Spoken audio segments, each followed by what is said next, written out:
Women. So, mga babae nga naman. Hi guys, welcome to my channel. At eto na naman tayo, gagawa na naman tayo ng panibagong poster content. So, ayan, kitang-kita nyo naman sa opening. Ito ang magiging topic natin dahil marami talagang nagre-request about dito. Siyempre, women empowerment. Dami nyo nagre-request dito eh. Hindi ko alam kung bakit, ano ba meron sa topic na to, no? So, ayan, syempre gagawa na lang natin para naman hindi na kayo ng mangulit na mangulit. Pero ito yung poster na madali lang gayahin o madali lang kuhaan ng idea, no? So, ipapakita ko lang ano yung mga pwedeng simbolismo na ginagamit, no?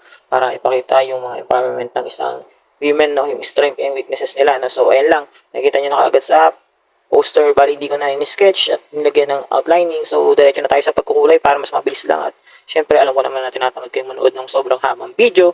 Kasi nga, syempre, marami pa kayong ginagawa. At alam ko na nagmamadali kayong gumawa ng mga poster. Lalo na sa mga project o kaya sa mga contest na inyong sinasalihan. So, ito lang. Isang mabilis lang na pagpapakita ng poster about sa women empowerment ang ating gagawin ngayon.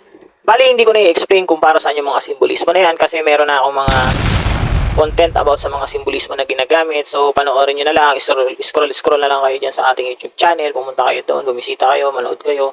At nandun yung mga explanation ng mga symbol na pwedeng gamitin sa paggawa ng isang poster. Kung hindi pa kayo nakasubscribe, subscribe mo na yan para mas marami ka pang makitang video at mas marami pa tayong may upload na video at marami kang kukuhanan ng idea. Sa process din pala ng pagkukulay at kung paano magkulay ng malilinis, yung mga nagko-comment sa ating TikTok channel, nagpapaturo kung paano daw magkulay ng malinis, meron din tayo video niyan sa ating YouTube channel. Kung masipag ka mag-scroll ng mga videos natin, may kita mo yan doon. Nandun yan, may kita mo yung pinaka-title niya, how to use na oil pastel. So, ayan, panoorin mo lang yan at marami kang matututunan. Marami kang makukuha ang idea at tips kung paano mag-apply ng oil pastel at siguradong may a-apply mo rin yan kapag once na ikaw na ang nagkulay. By the way, hindi nga lang pala oil pastel yung ginagawa natin o ginagamit natin sa pagkukulay ng mga poster artwork na ginagawa natin. So, gumagamit din tayo ng iba't ibang medium. Like example is yung color pencil, color pen, ayan, tapos Crayola, tapos iba't iba pa akong comment lang kayo kung ano yung gusto nyong subukan nating medium sa paggawa. So, ayan lang. Nood na lang kayo. Panoorin nyo na lang. Hindi ko na i-explain lahat. At sound trip na lang muna tayo habang nanonood ng process ng paggawa nitong poster na to. So, ayan lang. Stay tuned. Nood lang kayo dyan, guys.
At yun na nga, natapos na ang ating poster na ginagawa. At eto na, ipakita na natin yan. Let's go!